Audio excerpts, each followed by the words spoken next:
നീ കുറച്ചു ദിവസം പൊള്ളാച്ചി പോയി നിൽക്ക്. ഒരു ടൂർ ഉണ്ടെന്നും പറഞ്ഞ് ഞാനും ഒപ്പം വരാം.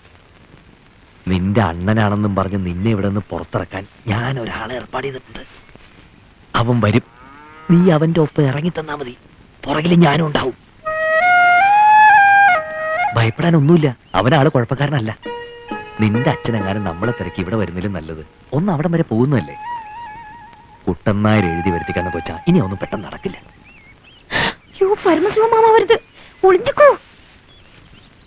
കുഞ്ഞകത്തു വല്ല പണിയെടുത്തോളൂ. ഇത് ഞാൻ തൊഴുത്തി കൊണ്ടുവന്നിടാം.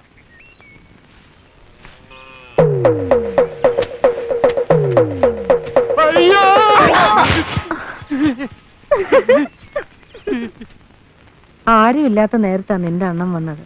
വിശേഷങ്ങൾ ചോദിക്കാൻ നിന്നപ്പോഴാ മിണ്ടാനും കേൾക്കാനും കഴിയാത്ത ആളാണെന്ന് അറിഞ്ഞത്. നീ ആണെങ്കിൽ അത് എന്നോടിട്ട് പറഞ്ഞതുമില്ല. പെട്ടെന്ന് പോണോന്ന് പറഞ്ഞു. ഇപ്പഴേതാ പൊള്ളാച്ചിക്ക് ബസ്? നീ എപ്പോഴാ വരിക? ഞാൻ പോനാ അമ്മാക്ക് കഷ്ടമാ ഇരിക്കൂല്ലേ? അത് സാരമില്ല, നിനക്ക് പോണ്ടേ? പൊയ്ക്കോ, അണ്ണം വന്നതല്ലേ. നിന്റെ വീട്ടിൽ എന്തെങ്കിലും വിശേഷം കാണും.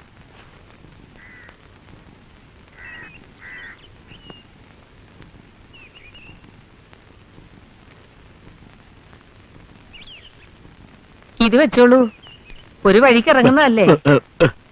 നിന്റെ അണ്ണന് തമിഴും മലയാളവും എല്ലാം ഒരേ ശബ്ദ.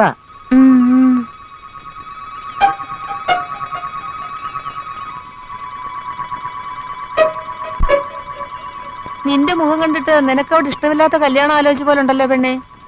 ധൈര്യമായിട്ട് പോയിട്ട് വാ.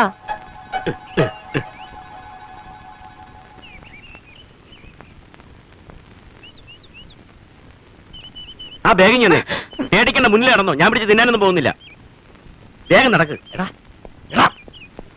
തന്നോട് ആരുടെ കോപ്പി ഇതിലെ പോകാൻ പറഞ്ഞത്? ഞാൻ അവിടെ നിൽക്കുന്നല്ലേ പറഞ്ഞത്. നിങ്ങൾ വരാൻ പറഞ്ഞ ഇടവഴിയിൽ പരിചയമുള്ള 1-2 ആളെ കണ്ടു.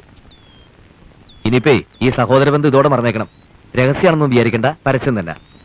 താനിത് ആരോടെങ്കിലും പറഞ്ഞാലും വലിയ പ്രശ്നമില്ല. പോ. ശരി. അണ്ണൻ എപ്പടി? പാത്താ കാലം മാതിരി ഇരിക്ക്. സാരമില്ല, സമാധാനപരമായ കുടുംബജീവിതത്തിലേ ഇതൊക്കെ പറഞ്ഞിട്ടുള്ളതാ. ഇനിയിപ്പോ എങ്ങോട്ടാ? നേരെ പൊള്ളാച്ചിക്കോ അതോ പോലീസ് സ്റ്റേഷനിലേക്കോ?